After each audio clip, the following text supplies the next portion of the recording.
Hello again. Thank you for tuning in. I'm Maurice Barratt, and I'm going through this series, 6,000 Years of Babylon. I've written 5 books. That's book number 1, and I can recommend them. They're available from our website, www.barrattministries.org.uk, or they're available from Amazon as a paperback or Kindle download. Well, we're up to study number 32, and there's 5 studies. This is a weekend conference in the studio. And we're looking at Tyrus, or Tyre, the city, and we're looking at the Prince of Tyre and the King of Tyre. Very interesting. It's connected to Babylon. And we're in the time of Nebuchadnezzar, that middle period, before we go on to the end Babylon that I believe we're in now. I'm going to read Ezekiel chapter 28 verse 2, because today we're looking at the Prince of Tyre. If you saw the last study, I recommend, if you've just tuned into this one, go to the previous studies, at least go one back and look at the city of Tyre, because we saw that was the one world system. It's the city that controls the world empire, that controls the commerce, the seaways, and whoever controls the commodities and the food controls the world. So it's the last empire and the city that controls it. But we're now looking at the man, the Prince of Tyre. So this is the man who controls it. Son of man, say unto the Prince of Tyre, or Tyre, thus saith the Lord God, because thine heart is lifted up, and thou hast said, I am God. So that's a clue to his identity. It's somebody who says, I am God. I sit in the seat of God. Well, surely that's Jerusalem, isn't it? I sit in the seat of God. And now I said, I am God, I sit in the seat of God. In the midst of the seas, nations, yet thou art a man. So we know this is not Satan, because he calls him a man. Satan isn't a man, is it? So the Prince of Tyre can't be Satan, as some people think. They think the king and the prince are the same person, but how can the prince be the king? The prince is the king's son, isn't he? So it can't be the same. Yet thou art a man and not God, though thou hast set thine heart as the heart of God. So this man claims to be God, but he isn't God, he's a man. Sorry, I'm going to read Revelation. I've just added this to my notes. Revelation 13. I believe a lot of Revelation's chronological.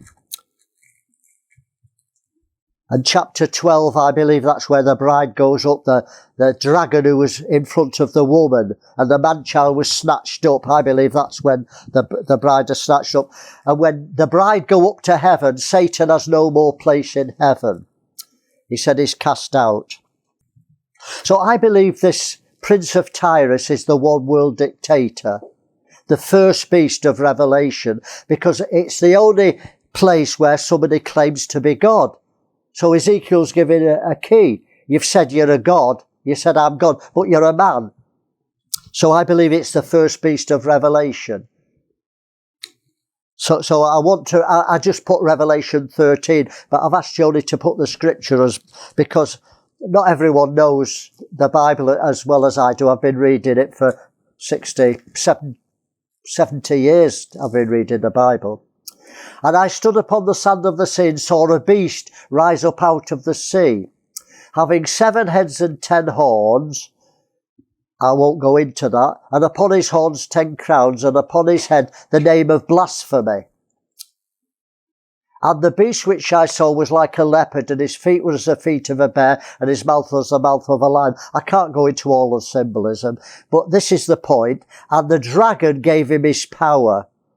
So the dragon, Satan, we know that from the Bible.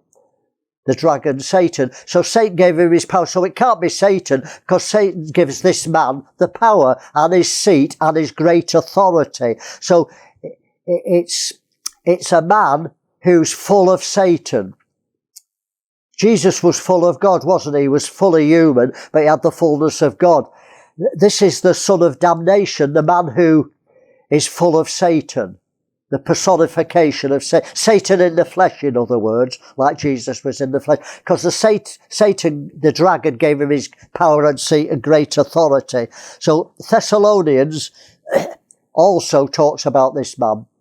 It's amazing how the Old Testament and the New Testament, they're saying the same things. You just need to correlate them, don't you?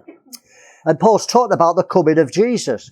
Let no man deceive you by any means, for that day shall not come, except there come a falling away first. That falling away is the church. The world can't fall away. They're nowhere, are they? So the falling away is God's people. And we've seen it in the church. Churches are getting bigger. There's more Christians now than there's ever been on the planet, but it's a counterfeit church. The mega churches, except they'll come and falling away for us. And that man of sin be revealed, the son of perdition. Perdition is damnation. So he's going to be damned. Who opposeth and exalts himself above all that is called God, so that he is worshipped, so that he as God sitteth in the temple of God, showing himself that he is God. Surely that's the Prince of Tyre. It's exactly the same, isn't it? He says, you say you're God, but you're not, you're a man, and I'm going to judge you. So here's Paul telling us about this same man, the Prince of Tyre. That's who it represents. It seems quite logical to me to come to that conclusion. I can't come to any other. It prophesies it, and there's Paul saying the same thing.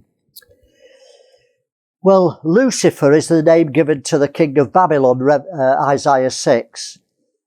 He calls the king of Babylon Lucifer. If you read the context, people just take proof texts out, Lucifer, you've set yourself as the heart of God. And they say that's Satan because he tried to usurp God. There's this myth, it is a myth, that before creation, Satan tried to usurp God, and there was a war in heaven. He was cast out and he became Satan. That was his name, Lucifer. That's nonsense, because Satan had access to heaven in Job's time. And is cast out in Revelation. There's only one time in the Bible it says Satan was cast out of heaven and there was a war in heaven. And it's in Revelation, not creation. It's in Revelation. And it said when he's cast out, his place was found no more in heaven. Well, he's still there in heaven, accuser of the brethren. It says the accuser of the brethren is cast down. Well, he's accusing us day and night. He's the prosecution. God's the judge, isn't he? It's a legal system. God's the judge. So it's a legal system if God's the judge. So there's the prosecution. We're in the dock. Mankind's in the dock. And Satan is the accuser of the... He was made like that. He wasn't perfect and sinned. He was made the accuser of the brethren. He's a necessary evil. God had to have an alternative so we can choose. God created the devil. He was a liar from the beginning.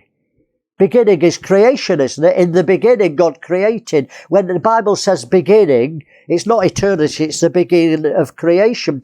He was a liar from the beginning, a murderer from the beginning. God made him like that.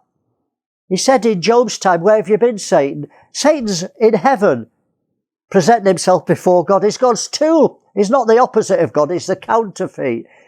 God made him. And he says, where have you been, Satan? He's having a conversation with Satan. Why do Christians think, oh, God can't look at sin, God can't look at evil, God's eyes are much more pure than that? Here's God talking to Satan himself. He says, where have you been, Satan? God starts a conversation. And Satan says, well, I've been to and fro on the earth. I've been doing what you told me to do. I've been deceiving people, lying to them, murder. He says, well, have you seen my servant Job while you've been on the earth? He loves me and he hates you.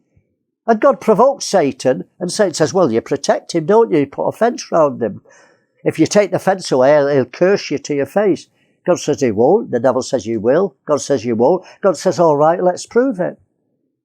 It was all God's plan. God provoked Satan to test Job. God wanted to prove to Satan, there's a man there that loves me, and whatever you do to him, he'll still love me. You can't say that to many Christians. Can't say that. God's looking for people who can prove to Satan, they love me because they love me. And whatever you do to them, whatever they go through, hell or high water, they'll not curse me. Very rare. Job was a very rare man. And God gave Satan permission to do what it's created to do. So he lost everything. And in the end, God won the argument. He didn't curse God. He cursed everything under the sun. He cursed his mother's womb. He cursed the day he was born. He cursed everything. But he wouldn't curse God. He never cursed God. He kept his integrity. And God blessed him and gave him double what he'd lost. And another, 10 children? And his 3 daughters were the fairest in the land. So God blessed him at the end, but he had to go through the fast to prove to Satan. That's why you go through tests. So God can prove to Satan, they love me. Not because I'm a sugar daddy, not because I answer all the prayers and because I bless them. They love me because of me. And that's what I want from my wife. I want her to love me because of me. Not because I gave her children, or I'm a millionaire and I give her £1,000 a week to spend on clothes and holidays in Barbados. I want her to love me for me. Even if I'm poor and lost everything, the house burnt down and we have no clothes and we live in a tent, I want her to love me and say, I'm with you, Maurice. I'm with you. I married you. Not the money, not your fame, not your... I married you. I loved you. That's what I want from a woman. If she married me for my money and I go bump, she'll find another man, won't she? Sometimes good if a millionaire loses all his money, he's fine if his wife loves him. He'll never know otherwise. What's the difference? You can't prove it. You can only prove love in adversity. This is not in the sermon, but maybe the Holy Ghost wants me to say. Do you know love is only proved in adversity? You can't prove love when everything goes right. It's when it goes wrong, can you now love? When everyone turns against you, when people spit at you and say you're a freak, and can you still love them? You didn't love them anyway. If you can't love them in adversity, you only thought you did. That's the test. And Job had the ultimate test. Can you love me in adversity? Can you lose everything and still love me? He lost everything bar his wife. Anyway, that's not in the sermon, so we might edit it out or we might leave it in. Where are we up to? Lucifer. So the war in heaven's not happened yet. When the bride goes up, Satan's cast out, and then woe to the inhabitants of the earth, it says. He knows his time's short. How could he be cast out before creation? His time's short. It doesn't fit, does it? So there's a big difference between the attitude of these two men, Lucifer, the Antichrist, and this man of sin. One is the first beast, and the Antichrist is the woman, because the Antichrist is a woman like the bride of Christ, the whore of Babylon. That's the woman that rides the beast. There's two. People are looking for a one-world dictator and they call him Antichrist, but that's wrong. There's two beasts in Revelation. One is the Antichrist and one is the one-world dictator. You always have the religious and the political. Hitler made a concordat with the Pope. Napoleon made a concordat, an agreement with Pope Pius II. There's always an agreement between the religious and the political. The religious needs the political, it controls it, and the political needs the religion. All kings have the gurus, don't they? All governments have the think tanks and go to the occult. Well, God says it was his wisdom that enabled him to get the great wealth and riches. Let's read it, Ezekiel 28:3. Behold, thou art wiser than Daniel. Now that's interesting. Because I thought Solomon was the wisest man. The Bible says Solomon was the wisest man who ever lived. So why isn't he wiser than Solomon? I can tell you. God gave Solomon earthly wisdom. He had the wisdom about God's creation. He knew about peacocks and apes and trees. And he had this world's wisdom. The Proverbs are this world's wisdom. You know, a stitch in time saves 9. They're Proverbs, but we can understand that, can't we? A wise person in this world can do that. When two women came to Solomon and said, you know, this woman has stolen my baby. Do you know the story? This woman has stolen my baby. Her baby died, and in the night, we both had babies, in the night, she came and stole my baby and put the dead one in my bed. But it's mine. And the woman says, no, it's not, it's mine. And they were arguing. And what did Solomon say? Get a sword. we'll cut the baby in two and you can have half each. And the real mother said she'd rather keep a child alive with another woman than kill her own child. So she said, give her the baby. Solomon said, that's the one. That's the mother. But a wise man could do that. That wasn't supernatural wisdom. God didn't give him that wisdom. That's just a clever man. You can do those things. Wise men in this world could think, I know what to do. Cut the baby in two. We'll find who the real mother is. Can you see that all Solomon's wisdom was the wisdom of this world? That's why he backslid. He ended up in witchcraft, didn't he? Passing his children through the fire, marrying 1,000 women. He disobeyed God in every point. I won't go into it, but God said to Moses, when you get a king, God said they would want a king, even hundreds of years before. God says when they get a king, there's 4 things they should do.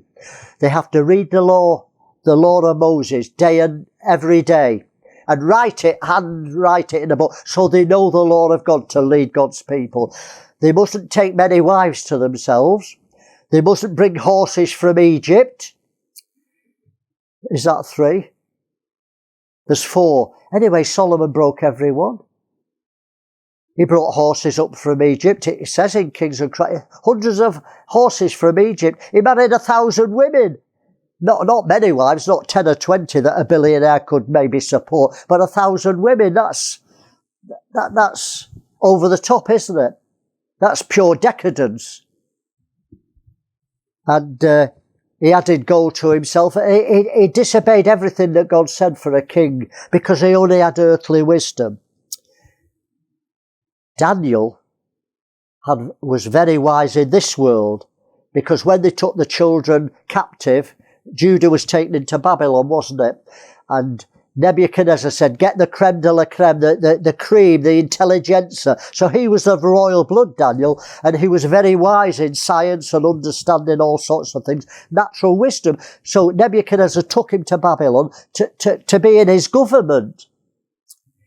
But it says there that God gave him supernatural wisdom to understand visions and dreams. That's why he could prophesy things that have not even happened yet. And that's 400 years before Jesus. And yet Daniel had supernatural wisdom. So when he says you're wiser than Daniel, he's not talking about the wisdom of this world. He's talking about supernatural wisdom. This man has got the wisdom of Satan. And the wisdom of Satan is rife in this world. Satan wants men to be like gods. That's evolution. Evolution started in the Garden of Eden. You'll be like gods. Evolution is not where we've come from. Christians think, well, we didn't come from a big explosion and that. It doesn't matter where we came from. Evolution is where we're going. We're going to become gods. We'll find the secret to life, and we're very close to it with DNA. Very close to the secret of life. Satan, through the inventions of men, every invention of man is inspired by Satan because it's getting us near in science to understanding how God made the creation. Science is trying to understand God without God. I'll say that again. Science is trying to understand God without knowing God. So how did God make this? We'll cut a body open and see how God made it. We'll look at this. We'll get a magnifying glass and look deep into it. We'll go deep into space. They're trying to work out God without God. That's Satan. So he's got the information, and over the years, he taught men to trade. Satan taught men to invent the wheel and the cart and all sorts of things. And its inventions lead to inventions. Now with computers, we're in this age where computers are designing computers. And it's unbelievable. The information, I think it was 100 years ago, information changed once every 100 years. It doubled. The knowledge about things. Every 100 years, we double the knowledge. Now, it doubles every 7 hours. Every 7 hours, the world's knowledge doubles. Every 7 hours, because computers can do what we can't do. It's unbelievable. And we're getting near to where we can be gods. That's why it's coming today. Knowledge will increase and men will run to and fro. And it's an exponential curve. And now, nothing will stop it. Only Jesus coming. Nothing will stop it now. The inventions are so much that we're cloning people. That's unbelievable. So imagine you clone a people. Who is the real Maurice? If I have a clone next to me, who's the real Maurice? What's the life in the clone? Is it a demon impersonating me? It's not me, is it? Because I've only got one spirit. I can't split my spirit in two and give it half to them. Or you can't duplicate a spirit. You can duplicate the body and human life, but what about the spirit? It's eternal. You can't manufacture that. So it's scary what's happening. So Solomon was the wisest man. Naturally, Daniel was wise spiritually. So this man has supernatural power. Of course he gets it from Satan. It says Satan gave him his great power, his wisdom. Let me read some scriptures. 1 Kings 4:30. And Solomon's wisdom excels the wisdom of all the children of the east country and all the wisdom of Egypt. Egypt's the worldly wisdom. So his worldly wisdom exceeded the worldly wisdom of Egypt, which was the wisest, biggest empire at that time. 1 Kings 10:23. So King Solomon exceeded all the kings of the earth for riches and wisdom. The kings of the earth, it was natural wisdom. He exceeded it. 2 Chronicles 1:12. Wisdom and knowledge is granted unto thee. This is what God said to Solomon. Wisdom and knowledge is granted unto thee. I will give thee riches and wealth and honour, such as none of the kings have had that have been before thee. Neither shall there be any after thee have the like. So nobody has had the wisdom, the natural wisdom of Solomon since then. But Daniel was wiser because he had supernatural wisdom. I'll go back to Ezekiel 28:4 and 5. With thy wisdom and with thine understanding thou hast gotten thee riches and hast gotten gold and silver unto thy treasures. Don't forget the city of Tyre, the one world empire, is very rich. It controls the riches. So the man who controls it obviously will be rich. There's no poor politicians, are there? I've been to Africa. I've been to 12 African countries, and the children have no shoes on their feet, and the people starve to death. But the dictators are fabulously rich. They've got millions in Swiss banks. India, that's the poorest, the most poverty I've seen in India, where you're walking over beggars in the street, where outside our apartment there was a man, and he was laid on the street. People walked over him, thought he was asleep because beggars asleep on the street. And it was only after 3 days when the dogs were eating him that they realised he was dead. And only when they saw the dogs. That's the poorest, most horrible place I've seen in India. But the leaders are fabulously rich. There's no poor politicians, you see. It's amazing, isn't it? So this man who rules the world empire will be fabulously rich. And it says you've got riches because you've got supernatural wisdom. You can control this system of Tyrus, this one world system, and you're fabulously wealthy.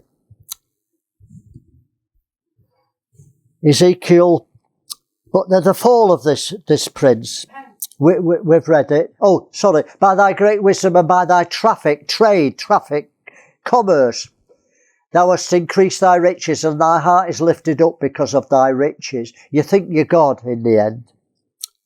Well, Ezekiel tells the fall of this prince, and he goes into hell, so he's clearly a man. The pit. So he's not a spiritual being, is he? The Prince of Tyre dies as a man. Now we'll see the King of Tyre is not a man. He calls him an anointed cherub, so that's not a man, is it? Cherubs can't die, the spiritual being. You've got an eternal body. But the Prince of Tyre is a man. So we've got the Antichrist, who's Lucifer, the king of Babylon. We've got Pharaoh, who's a type of Satan. And we've got Tyrus, the Prince of Tyrus, who's the one world dictator, the first beast of Revelation. And he falls, he dies like a man. Have we got that? Verse 6 to 10. Therefore, thus saith the Lord, because thou hast set thine heart as the heart of God, behold, therefore I will bring strangers upon thee, the terrible of the nations. They shall draw their swords against the beauty of thy wisdom. They shall defile thy brightness. And they shall bring thee down to the pit. And thou shalt die the deaths of them that are slain in the midst of the seas, the nation. So he'll die like everybody else. So he's not a supernatural being. Wilt thou say yet before the slayeth, I am God? You've said you're God. They will worship you as God. That's the one world dictator. The Antichrist gets everyone to worship the one world dictator. That's the woman who rides the beast. Will you say, when you're going to die, I'm God? You're going to die, you're a man. And you know God in the hands of him that slayeth you. So I think I've proved that this is a man. It's not supernatural. He's got supernatural wisdom because he's got the fullness of Satan. He has the 10 horns, the same as Satan. When it talks about the dragon had 10 horns and crowns upon his head. And this man has the same thing. In other words, he's got all the power and dominion of Satan.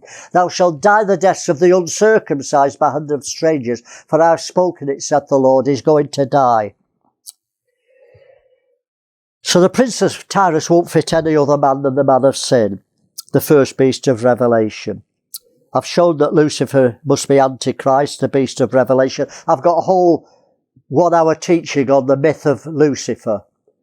And proving, comparing the scriptures,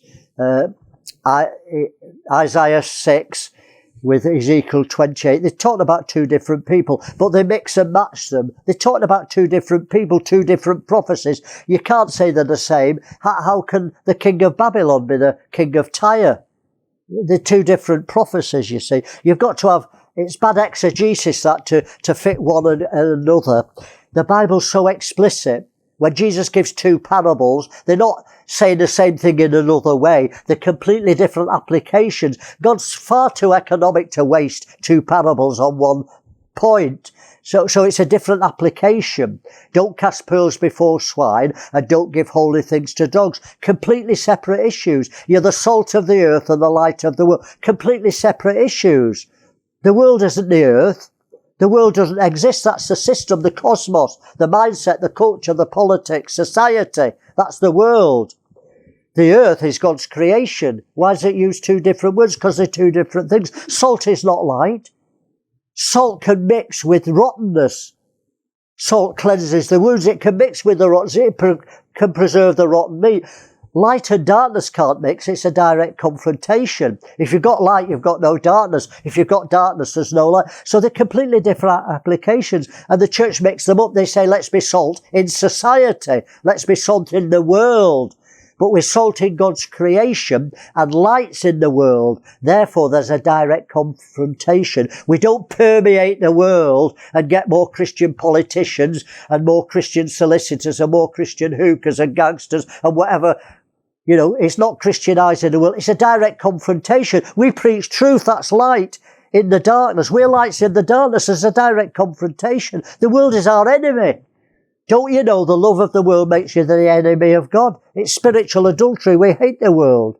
We're pilgrims. We're not of this world. Jesus said, I'm not of the world and you're not supposed to be of the world. All the scriptures come into me. Love not the world, neither the things that are in it. That's the devil's system. We're light in that direct confrontation. Salt in God's creation is another application. So these 2 men can't be the same. King of Babylon and King of Tyre. We'll look at the King of Tyre this weekend.